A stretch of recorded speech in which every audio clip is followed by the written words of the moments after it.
Hello, everyone. Back by popular demand, because we're grooming him to be my successor. We have the Transportation Secretary, Ray LaHood, who will talk to you again about an unfortunate situation where, because of a refusal of Congress to compromise and do something that it has done without any problem 20 times in the past, how many years? 5 years, 7 years? There are now 70,000 Americans out of work at a time when we should be creating jobs, growing the economy. Decisions by Congress are throwing people off the job. And with that, I give you the Secretary of Transportation, Ray LaHood. Well, good noontime, everybody. I think all of you in this room know that the last thing the administration wants is a Republican to be their spokesman, so I'm not auditioning for Jay's job, okay? When it comes to creating jobs, members of Congress give a lot of great speeches. We've heard a lot of great speeches from members of Congress about creating jobs. They talk the talk, but they have not walked the walk. Their speeches ring very hollow to 4,000 FAA employees who are furloughed. Their speeches about jobs ring very hollow to 70,000 construction workers who are not working right in the middle of the construction season on construction projects all over America. I was at one of those construction sites a few days ago at LaGuardia Airport, and I met with these unemployed construction workers. They're ready to go to work. They're ready to complete the work taking down the tower at LaGuardia. And there are construction workers all over America that are ready to go to work. This is their season. This is the time when they make their money for their families so they can pay their house payments, they can buy food, they can make their car payments. And for members of Congress to give speeches about jobs and then go on their vacations while construction workers have vacated their jobs rings very hollow. Members of Congress could easily have put 74,000 construction workers and FAA employees back to work. But instead, they went on vacation. Congress turned a blind eye to these workers and their families. The shutdown of the FAA is now in its 12th day. With members of Congress on vacation, this means they are leaving these 74,000 workers without a paycheck, without an ability to pay their mortgages, to pay their rent, to make their car payments, to take their own families on vacation for at least 6 weeks. Airport construction projects around the country worth $11 billion are sitting idle, and as I said, we're smack dab in the middle of the construction season. This is no way to run the best and the safest aviation system in the world. And it's no way to get America's economy moving again.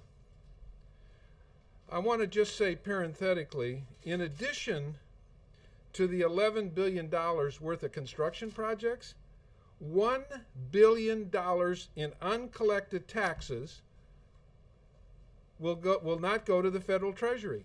Now, you've heard all the great speeches on debt and deficit for the last how many weeks about how everybody's concerned about debt and deficit. Well, the way to tackle part of the debt and deficit is to have this $1 billion in taxes collected, which it won't be. Congress needs to come back, resolve their differences, compromise, and put our friends and neighbors and colleagues back to work. They should not leave 74,000 people hanging out there without jobs, without a paycheck until September. And I'm happy to take questions. Secretary, you noted you were a Republican member of Congress, and Speaker Boehner's office, one of your former colleagues, said today they're ready for a deal, but it's a Democrat. It's Jay Rockefeller in the Senate who's blocking this. So why hasn't the president gotten on the phone to him and figured this out? Well, I'll let Jay talk about what the president does or does not do. I'll tell you what I've been doing. I've been talking to members of Congress. I've been talking to them for the last 2 weeks since this started.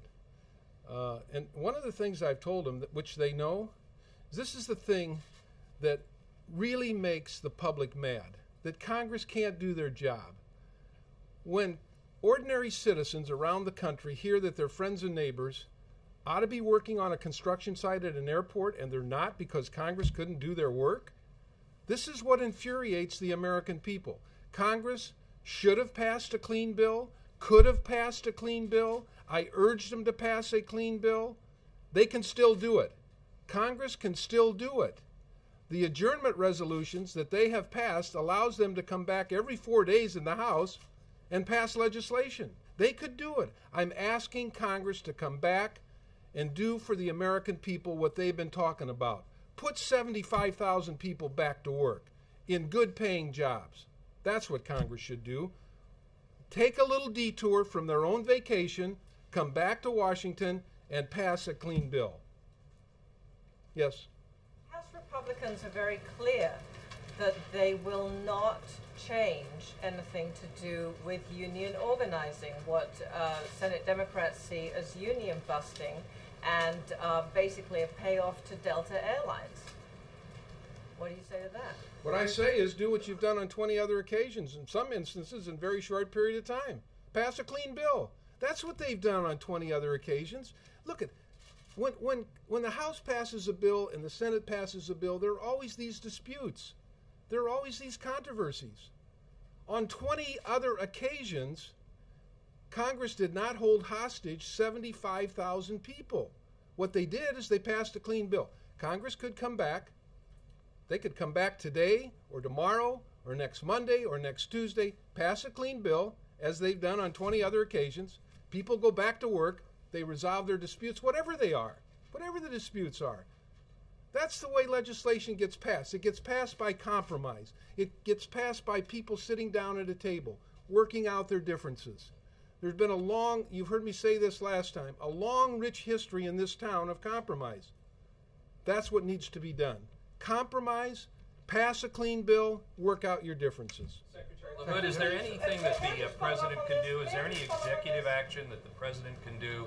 Any emergency action? You'll have to ask Jay about that. You know what? I'm working hard right now. Do you know, as secretary, of any emergency action that can be taken to remedy this situation or to help all these people who are out of work in the interim? I'll let Jay answer that. Mike? Can you answer Can that? I follow up my question? Yeah. Well, let me take a question from Mike and then I'll come back. There's a specific action that analysts have told our transportation reporters, which is that the president can grant you, the secretary, the authority to shift funds, and that would help out the FAA. Is that something that you would do or would consider doing? What I want done, President's authority. what I want done is what Congress has done on 20 other occasions. Send 75,000 people back to work, pass a clean bill, and work out your differences. They've done it. They know how to do it. They've done it in a short period of time. That's what they need to do. This is not fair to these people. These are people that work hard. These are people that are right in the middle of the construction season. There's no reason that Congress can't do this. Would the president be willing to give you that authority? Could you Well, or you Jay know, answer I'm not that? going to speak for them. If you have any. Yes, sir. Can I ask a Let me just get a couple other people, okay? Yes. Thank you, Mr. Secretary. You've talked about the impact on these 75,000 people and their jobs. The American public trying to follow this sort of sees this as a labor dispute. That I'm wondering if you could put this into terms for the American people. How does this dispute affect them in terms of flights, in terms of safety? Does this have a broad impact on the American people? Yeah, the way it affects the American people is this. Their friends and neighbors are out of jobs. Now, look, I used to represent a rural district. My hometown is Peoria. I still have a home there. People on Main Street in Peoria get this. They know that when their friends and neighbors are out of work, that hurts everybody.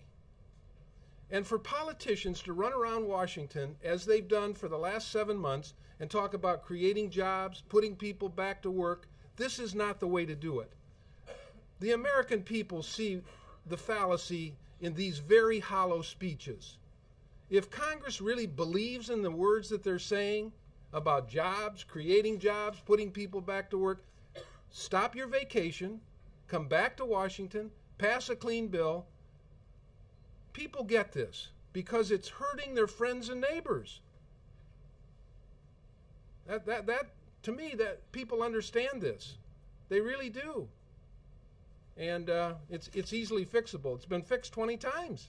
It's easily fixable. The president gave a lot of ground in these debt talks, backing off major pledges. Do you think Democrats ought to give up on this rural airport subsidy, which is small potatoes? I think what Congress ought to do is pass a clean bill. And I'll take issue with the premise in a minute. Yes, sir. With how Republicans have been, I guess from your perspective, unwilling to compromise, why not have the president give the authority to move some funds around on your own? Does that make sense? Say more, but. All of my efforts are to persuade Congress to pass a clean bill and to try and keep the morale at the FAA high. And that's when I went to LaGuardia, I met with unemployed construction workers. These people are hurting. They really are. They can't apply for unemployment yet, and they're without paychecks. They don't know at the end of the day whether they're going to be able to make their next mortgage payment, car payment. Their kids in about 30 days are going to be starting school. There obviously are costs incurred by people with their children starting school. This is why people shake their heads when they think about Congress. But if Congress is willing to leave as they did, doesn't that speak more than their words in the sense of that they're not willing to compromise, whichever side is right or wrong? Well, there is a way for Congress to pass a bill today. But they left. I know they did. That's why I'm here. I'm calling them back. Come back to Washington. Leave your vacations. Just for a couple hours. Come back, Congress. Help your friends and neighbors get back to work. Yes, ma'am. But if your message here is that whatever action is necessary should be taken to bring those people back, and if Congress isn't going to do this, then would you accept the authority, or would you accept an order by the president, presidential authority to take this action if executive I'm thinking 24/7 about how to get our people back to work. I'm thinking 24/7 about getting Congress back here. I'm thinking 24/7 about our 4,000 people who are without a paycheck, been without a paycheck now for 2 weeks. And that's where my time and energy is. Sam? Reports yesterday had you saying that you urged the Senate to pass the House bill. Is that still your position, even though... My position today is, since both houses are in pro forma session, is Congress come back, and in pro forma, they could pass a clean bill. That's my message today. Yesterday it was different, Sam, because the Senate was still in, and I was trying to persuade them to do something different. Today, both houses are in pro forma. Come back, pass a clean bill. That's the easiest way to fix this. Bill? So the leader of the House is John Boehner, the leader of the Senate is Harry Reid. Have you talked to them and asked them to come back? They're the ones that have to call Congress Absolutely, back. Bill. I talked to Senator Reid at probably half a dozen times yesterday. I've talked to Barry Jackson, the Speaker's Chief of Staff, more than a half a dozen times. And your request to bring back, what is their response? Well, you can call their offices and ask them about that. Yes. Just to follow up on this safety question, you've been guaranteeing that safety won't be compromised. Right. Can you continue to guarantee that, especially given I can the continue to frustration guarantee that safety will never be compromised. We have the safest aviation system in the world. We would never compromise safety. The people that are involved in safety inspections at airports that work for the FAA, many of them are using some of their own money to do their job, to pay their expenses. You know why? Because they're dedicated federal employees who believe in their mission of safety. I can say without equivocation, safety will never be compromised, flying is safe, and passenger schedules should not be compromised by this issue. Let's see, Mike. Let me. Yes, sir. We'll get the India question. Thank you, Mr. Secretary. No, this question is now, Mr. Secretary, as far as these many workers out of jobs, there are many congressmen who are these workers from their own districts, and they must be getting heat from these people. And second, you said safety is not the problem. You cannot compromise safety as well. Are you hearing anything from around the globe, aviation ministers, as far as what drama they feel is going on in Washington? Well, we're hearing from people. Primarily, we're hearing from our employees, and but I've not had any calls from any other transportation ministers around the country. Let me take the second one here, and then you, Mike. Okay. On the question of compromise, we saw during the debt ceiling debate that there are quite a few members in the Republican caucus in the House who are not willing to compromise. What makes you think that they would be willing to compromise over this? Well, hopefully the cloud of debt and deficit has been lifted. Hopefully they're hearing from their constituents who are laid off, whether they're FAA employees or construction workers. Many of these members of Congress have these projects going on in their states, and we're going to keep up our drumbeat, and hopefully constituents will keep up their drumbeat, and hopefully constituents will hold people's feet to the fire that love to give great speeches about creating jobs, and then send people home off the job sites. Mike? You can realistically ask safety inspectors to work through Labor Day without pay, just for pro bono? Well, we have a core of dedicated safety people at FAA.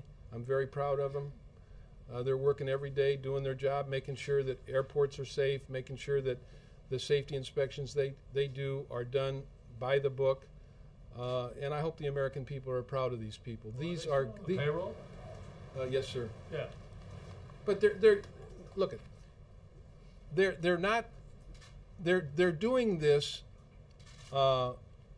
spending their own money to travel to airports and to do their safety inspections out of their own pockets. Wait a minute, I don't understand, Mr. Secretary. They're still on the payroll. They're essential employees, right? Like the traffic controllers? They're essential employees. Yeah. So they're still. So then, why wouldn't they be reimbursed by the federal government for their travel? They will be, but they aren't right now. What they're doing is they're taking their credit card, they're taking a flight somewhere, inspecting an airport, with the hope that they're going to get reimbursed. We're going to reimburse them. Ordinarily, they'd be using a government credit card to do these things. They're using their personal credit cards. Now, how many of us could do that for very long? These are dedicated federal employees. Could I ask if you see the difficulty mainly on the House side or the Senate side? Are you focusing The your difficulty is with Congress. But are you focusing Congress. your energies I'm particularly focusing my attention like a laser beam on Congress. We need both houses. End your vacation for a couple days, get off the beach, get out of your mobile homes or whatever you're traveling in, come back to Washington, pass a bill. There's a vision. Maybe I should have said RVs. Come back, pass a bill. That it? Thank you, sir. Thank you, Jay. Appreciate it, as Okay. ever. Good at staying on message, Mr. Secretary. Yeah. Thank you. Before I take additional questions, let me give you a readout of President Obama's call with President Medvedev of Russia. Russian President Medvedev called President Obama to wish him a happy birthday and to discuss Russia's WTO accession negotiations. The presidents, plural, noted the significant progress that had been made since they spoke last a few weeks ago. President Obama stressed the need for Russia to work with other WTO members to close out the last remaining issues and bring the negotiations to a successful conclusion by the end of this year. And with that, I will take your questions. Ben. Did you think about employing Secretary Hood in the debt negotiations? If not, why not? He does have a full-time job. But look, you can see that he feels very passionately about this issue, and I think that going to some of these questions about other actions the president may or may not be able to take, and while I trust your transportation reporter may be highly qualified and knowledgeable, I mean, I'll leave it to the experts to decide what other actions could be taken. All of this would not be necessary if it weren't for a political dispute that has been inserted into this process that has normally gone off without a hitch 20 times since 2005, I believe.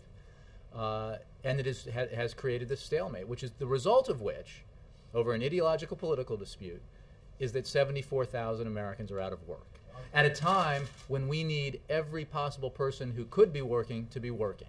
And it's really inexcusable. And that, as the Secretary made clear, that if you want to fight about union measures and have that kind of fight later, that would be fine. But it is wholly within, and was wholly within, the capacity of Congress to pass a clean measure, as it has done many times in the past, to extend this authority and allow these people to continue working, because you don't get August back in the construction season. You never get those paychecks back, and you don't get that month back in the construction season. It's very important that Congress take action and do what it has done in the past and what Americans expect them to do, which is, my goodness, they want Washington to be figuring out ways to help the economy create jobs, not figuring out ways to fire people or lay them off, which is what they've done in this case. So understanding that clearly that you think it's Congress's job, if the House and Senate do stay away for August, as it's looking like right now, is there anything the President can do? Well, we will address that. The simplest thing is, because they've decided to do these pro forma recesses that allow them to come back on a moment's notice, and the mechanics of this I am not all that familiar with, but it is quite easy for members to come back, vote on this, and leave again. So we would anticipate that if they did have interest in ensuring that these 74,000 Americans had work, they would come back and do it. But if you have the power to move the funds, you could do it today. Again, we can talk about that issue, or maybe you can talk about it with the Secretary of Transportation further, but I don't know about that. It is not acceptable for Congress to simply say, it's not my business to take care of my business. It is my, this is a process that Congress has done in the past, should do, and because of decisions they made, there are 74,000 people out of work. Yeah. Is there anything you can tell us about the bus tour the President plans to take, where he's going and why? Well, I can tell you that it will be from August 15th through the 17th, and that it will be through the Midwest. Further details will be forthcoming later. That's all I have for you now. But in terms of the, I mean, he will be out, very happily getting out in the country again after a sustained period here in Washington, and he will. He looks forward to talking to folks about growing the economy, creating jobs, and we'll have more details again, as I said, about the specifics of the trip later on. Country or out in the country. Oh, in the country. I'm the sorry. Midwest. Is Yeah. that a campaign event or? It is negative. It is an official event. Okay, so it'll be funded by taxpayers. And He's the President of the United States. Yes. The bus tour, it's certainly a visual, but what are the tangibles? Again, we'll have more specifics about this trip itself. The air of cynicism is quite thick. The idea that the President of the United States should not venture forth into the country is ridiculous. No, but you implied it in your question, and it is absolutely important for the President, whoever that person is, in the past and in the future, to get out and hear from people in different communities. And the President, this is a trip that we've had on our books for quite a long time, and he very much looks forward to taking it. So is it more of a listening tour then? Well, again, I don't want to. I know that people want specifics about what he may be announcing or what proposals he might have. It will be very focused on the economy and jobs. Beyond that, you'll have to wait for when we're ready to provide more specifics. But no, he will be listening and addressing these very important issues. And I know you've spoken to this a little bit, but obviously there's some people who just wonder really what kind of options he has, really what kind of realistic options. Because some of the things he's laid out have seemed a little like maybe foregone conclusions that they might Would that anything were a foregone conclusion in Washington today? For example, the previously known foregone conclusion that this authorization would be extended and 74,000 people would maintain their jobs. That used to be a foregone conclusion. So you are right to assume that everything, or most things, are now difficult. It is obviously collectively Congress and the President that can take different actions to enhance growth and create jobs. And the President has already identified a number of things that have bipartisan support that are already in Congress's lap that Congress can act on quite quickly. And there are other measures that he has identified that he feels strongly about that we should support, like extension of the payroll tax credit, essentially a tax cut for working Americans. Everyone who works pays a payroll tax, and this is a substantial amount of money in the pocket of every American family that has helped them this year and needs to be extended so that they have that help next year. And that money is important because it, unlike a lot of things you can do, this is money that will likely be spent, and therefore help the family spending it, and then have add-on positive effects on the economy because that money is then introduced into the economy. It helps create and sustain jobs. It helps businesses. So this is a very important measure that he supports. Yes. Sorry, I get confused. Yes. That's okay, thanks. I wanted to ask you about the very large series of cyber attacks that were uncovered by the security company McAfee, affected governments around the world, including the United States. Could you tell us which U.S. agencies were affected and how seriously the White House sees these incidents? Well, let me start at the top. We are aware of this report and its contents. While we do not comment on outside reports, detecting and blocking cyber intrusion is a key cybersecurity goal for this administration, working across government and with the private sector. Cyber threats to information and communications infrastructure pose an economic and national security challenge for the United States and our partners, which is why the President has made cybersecurity one of his top priorities. As with all intrusions, we employ a, quote, all of government approach. With the appropriate agency in the lead, we refer you to DHS and FBI for more information. On the issue of which agencies were affected, we are working with all federal departments and agencies to deploy defensive tools such as the Einstein intrusion detection and prevention systems. Again, I refer you to DHS for more specifics. Could you tell us when you became aware of this series of incidents? I can only tell you that we were aware of it. I don't have a date for you. Yes. The president has repeatedly pivoted back to jobs, as he did again yesterday. Why is this time any different? Why should the Americans have any confidence? Well, let's be clear. The president has been focusing on jobs in the economy since the day he was sworn into office, during a month that saw the loss of 800,000, nearly 800,000 American jobs in just 1 month, and that was the situation that he encountered when he took the oath. And that has been his focus since he became president. There is no question that as president you have to deal with other problems, and in this case the debt ceiling crisis, if you will, was a manufactured crisis. It was a self-inflicted wound. It was the linkage between something that Congress absolutely has to do, which is extend the borrowing authority of the United States government, to specific legislation that one half of one body of Congress wanted passed. We worked through that. We reached a compromise. We avoided and averted catastrophe, and that is a good thing. Again, it was not a crisis that needed ever to present itself, but we did, through compromise, achieve some important things for the economy, for jobs, which is a package that lifts the cloud of uncertainty of whether or not we were going to extend our borrowing authority for a significant period of time, and significantly has some significant initial deficit reduction attached to it, and creates a process for more significant deficit reduction. Deficit reduction is an element of an economic strategy that we think is broadly agreed upon by Democrats and Republicans. There are other things that we need to do, and I just addressed this earlier in answer to Brianna's questions, and there are measures that can be taken right away. If Congress is very interested in creating jobs and growing the economy, there are things that it can do right away.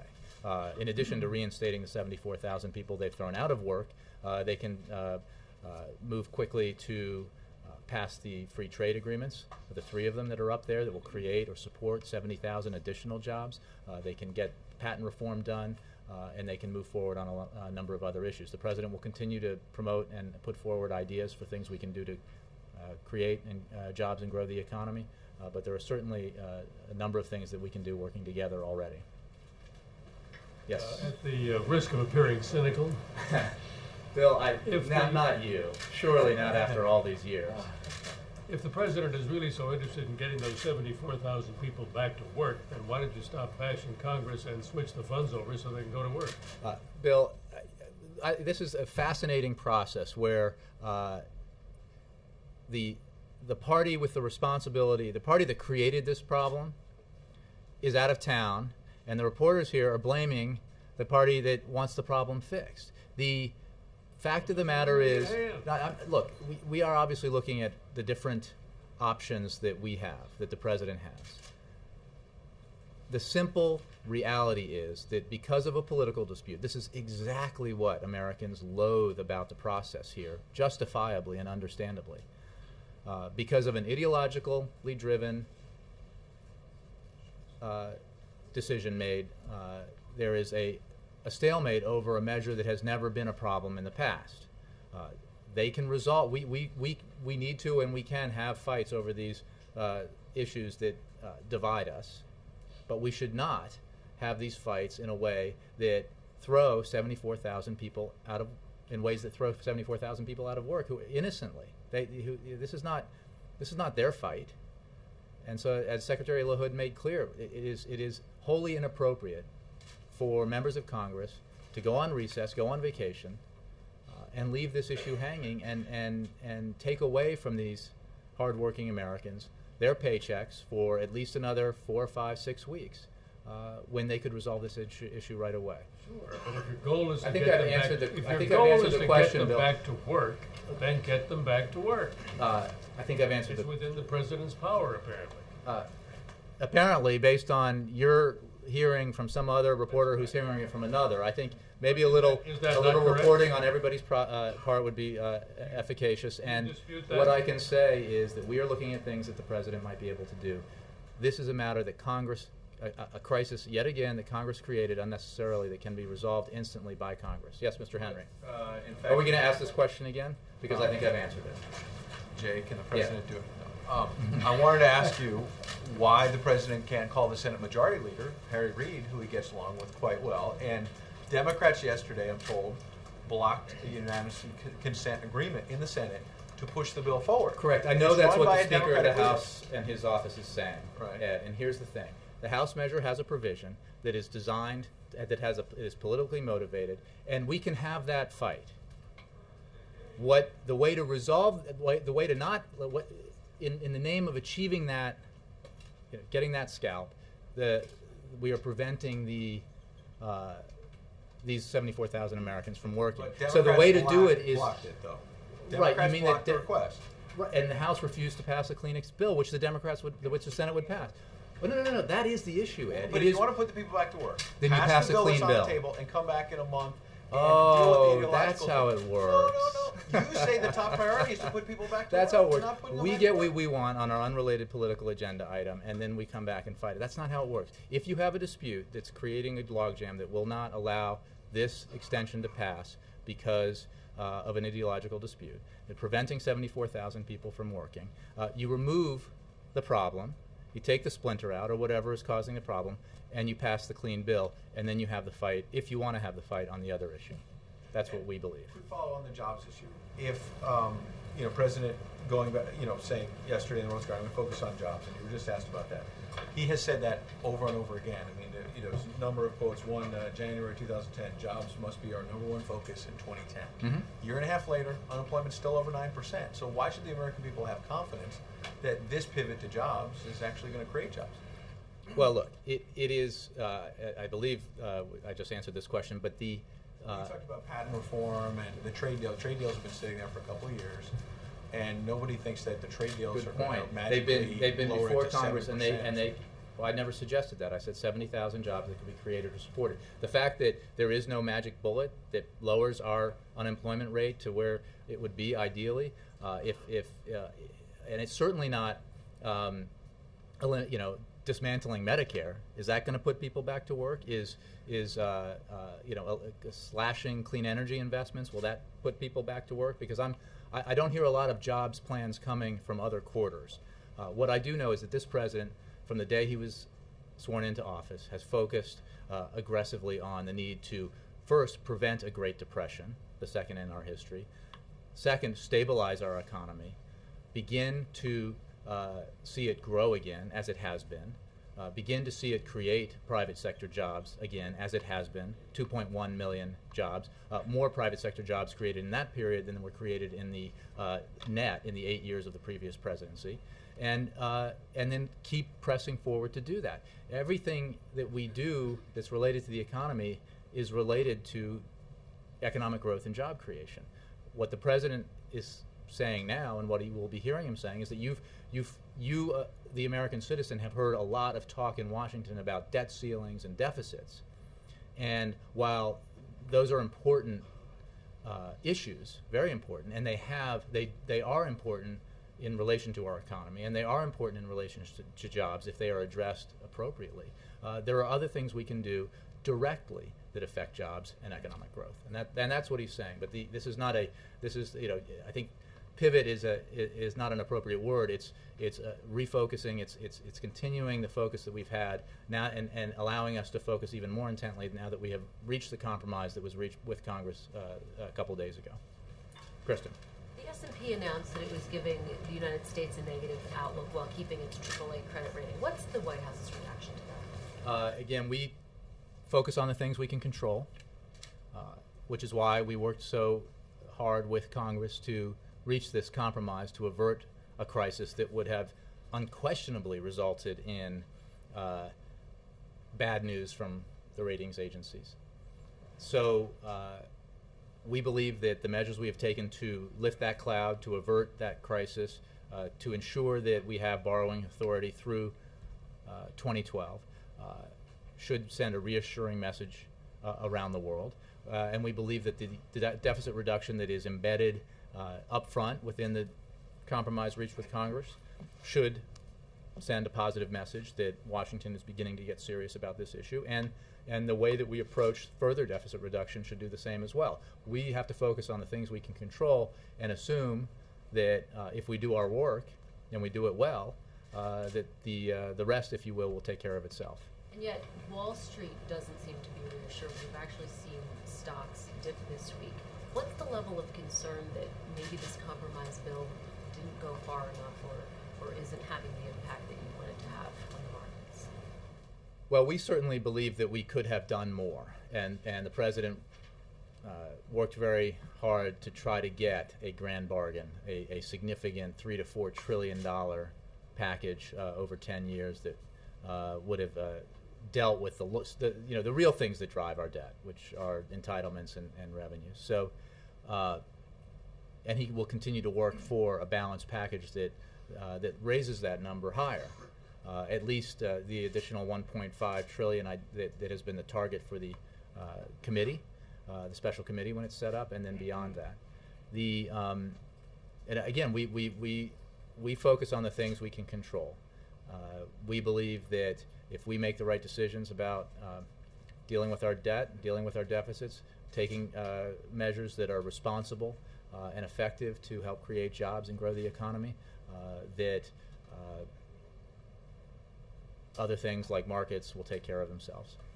There's been a lot of discussion that these indicators might be signs that the economy is continuing to stagnate or potentially dipping back into a recession. Do you see it that way? Well, we do not believe that there is a threat there of a double-dip recession. We believe that the economy will continue to grow.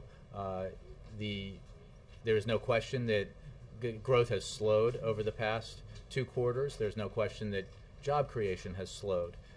But there are reasons for that.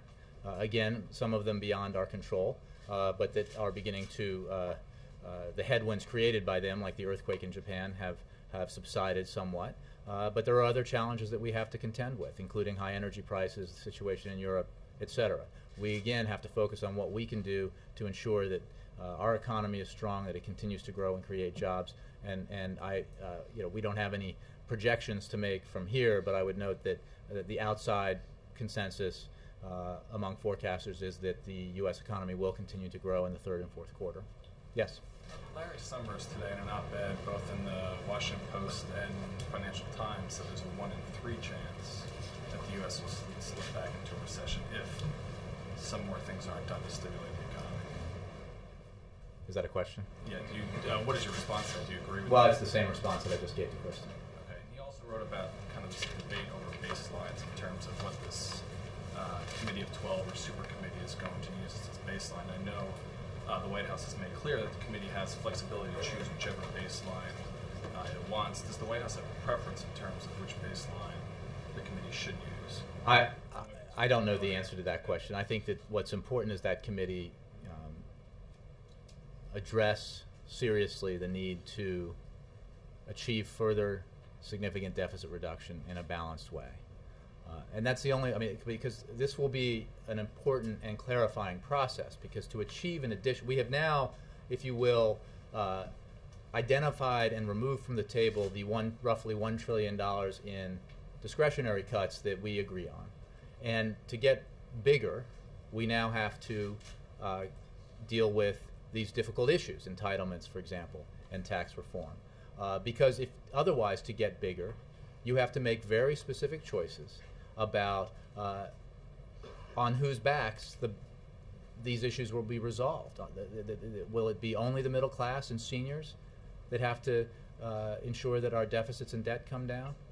Because that's the choice you'd have to make if you say no to revenues and you say no to cuts in our Pentagon spending. So you really have to focus. I mean, this will be a very clarifying process, because in some ways, as we led up to this compromise, there was some understandable confusion about what deficit reduction could be achieved and where was there agreement and disagreement. And the fact is that this president wanted to reduce deficits, to cut spending. He identified through his negotiations with the Speaker of the House, through the Vice President's negotiations and the group he led with House Majority Leader, roughly that $1 trillion that you see in the agreement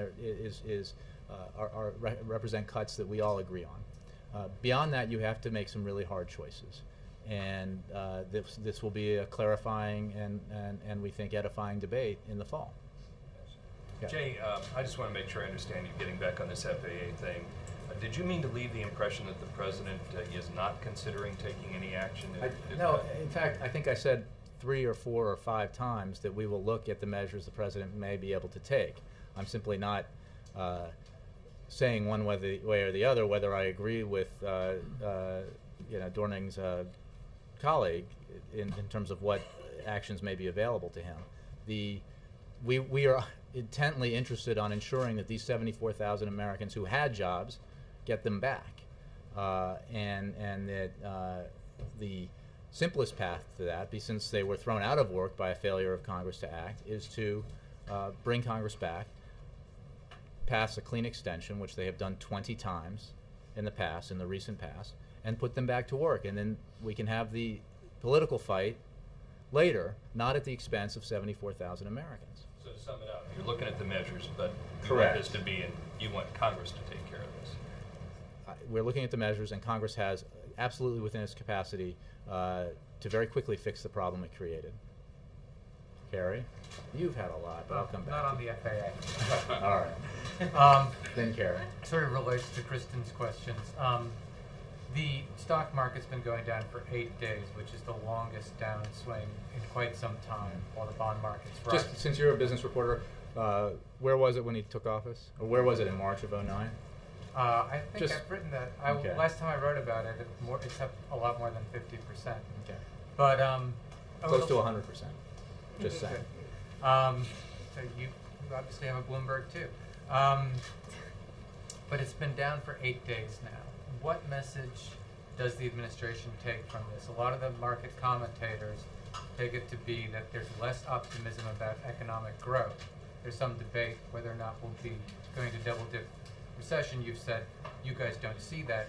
What message do you take from 8 days going down in the stock market? Well, again, we're not. We don't spend a lot of time focusing on things that we can't control. We spend a lot of time focusing on things we can do that will have a positive effect on people's lives, and specifically on their economic lives. So, markets go up, markets go down. It's not for me to judge why.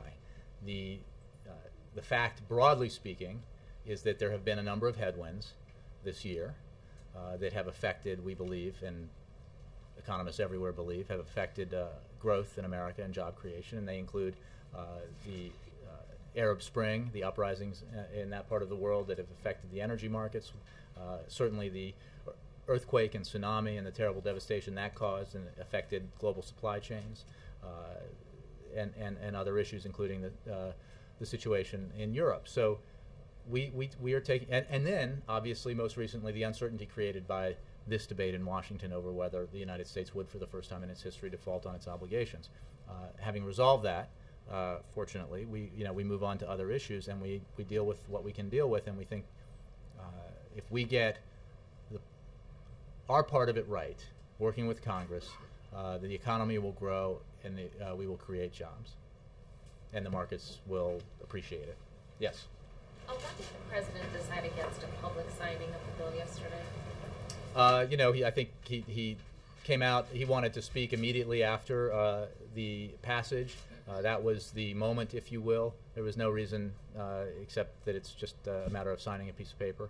And it needed to be signed very quickly to ensure that we didn't inadvertently default on our obligations. So he took care of that piece of business right away once it came down to him. Who gets the pens? I think there's a number of people, including the leaders of both houses, who will get pens. So the interpretation that, often when big bills pass, big important bills pass, there's public. Look, the president believes that this was an important compromise, but make no mistake, the bigness of it, in terms of the attention that was paid to it, was because of a crisis that was wholly manufactured. So he does not believe that we should be popping, champagne bottles or celebrating the fact that we averted a crisis that was never necessary in the first place. He does think it's important that Congress came together and compromised to avert the crisis and compromised to achieve some measure of deficit reduction. But he does not believe it is enough. He is not, to say the least, impressed with the process. Just like every American who watched it, who was appalled by the three-ring circus that was created down here that caused some of the uncertainty out there and the doubt about whether or not the greatest nation of the world could get its act together. But he believes it was significant and that we have a lot more work to do. Sam? Obviously, well, not obviously, but my guess is the White House is not going to be making recommendations about the lawmakers who serve on this committee of 12. But what would the president like to see in terms of those selections? Obviously, Mitch McConnell's come out and said he's not going to appoint anyone who wants tax cuts on that committee. Nancy Pelosi said something similar about protecting entitlement reforms. What would the president's guidance to the people who are actually choosing the members be? That they take it seriously and that they understand that serious choices have to be made as we figure out ways to accomplish further deficit reduction. I would note, in terms of the comments you said, you attributed to the Senate Majority Leader, that that creates a problem within his caucus, since such a substantial number of the Republicans in the Senate have supported and endorsed the ideas behind the Gang of Six proposal, which takes a very balanced approach to deficit reduction that includes $2 trillion in revenues. So it is simply, as we saw after the passage of the House Republican budget, there is explaining that has to be done by the leaders in Washington if they want those members who believe that we should achieve deficit reduction only on the backs of senior citizens and vulnerable Americans and the middle class. They need to explain that, and that will be ever more stark if that's the approach they believe is the right approach as the super committee gets started, because as I said earlier, the initial discretionary cuts have now been accomplished and moved off the table. Now we're dealing with the tougher issues, and is the choice that they're going to make dramatic cuts, further cuts in the discretionary budget? Is it going to be ending Medicare as we know it, or is it going to be a balanced approach that includes modest reforms to strengthen entitlement programs and changes in our tax code, tax reform that simplifies it and ends preferences for the oil and gas industries, for example, or corporate jet makers, or hedge fund managers, billionaires who pay lower rates of taxes than their secretaries. So I think that is a debate that we look forward to having. We believe that the preponderance of the American public supports us in that, and we believe that for this supercommittee to accomplish something, there needs to be membership that represents an appreciation of that. What will the White House's involvement be in the selection process and in the legislative process? Well, I think we obviously, none of us here, starting with the President, is an elected member of Congress and therefore will not be on the committee. We are not shy about making our opinion known about the kind of seriousness that we think the members of this committee should approach the task. And I'm sure we'll continue to express that opinion. Steve, it's been a long time. Yeah, I was waiting for the debt cloud to lift in England, so. God bless. Did the President and President Medvedev discuss Syria in their conversation? I believe they discussed the WTO accession process, so not that I'm aware of. The administration's had increasing pressure on the Hill and from Syrian dissidents to do more to punish Syria in the latest escalation of the crackdown. Is the White House considering further sanctions, perhaps measures to punish foreign firms that deal in Syria, that kind of thing? Well, I can tell you that we are looking at ways to increase the pressure. The images coming out of Syria, of the Syrian government's brutality against its own people, have been grotesque and appalling, and they demonstrate the true character of the regime. Once again, President Assad has shown that he is completely incapable and unwilling to respond to the legitimate grievances of the Syrian people. His use of torture, corruption, and terror puts him on the wrong side of history and his people. As we have stated, President Assad is not indispensable, and the U.S. has nothing invested in Assad remaining in power. We do not want to see him remain in Syria for stability's sake, and rather, we view him as the cause of instability in Syria. Through his actions, Bashar al-Assad is ensuring that he and his regime will be left in the past, and that the courageous Syrian people who have demonstrated in the streets will determine Syria's future. We want to see the Syrian people's desire for democratic transformation carried out. We will continue to call on the regime to immediately halt its campaign of violence and arrests, pull its security forces back, release the many thousands of detainees, and to respect and act upon the clear demands of the Syrian people for a peaceful and democratic transition to democracy. Yes? Jay, why hasn't the President delivered this message personally like he did with Mubarak before? Well, all I can say is that we take this matter very seriously. I think you just heard what I said about our attitude towards what's happening in Syria and to the regime's actions.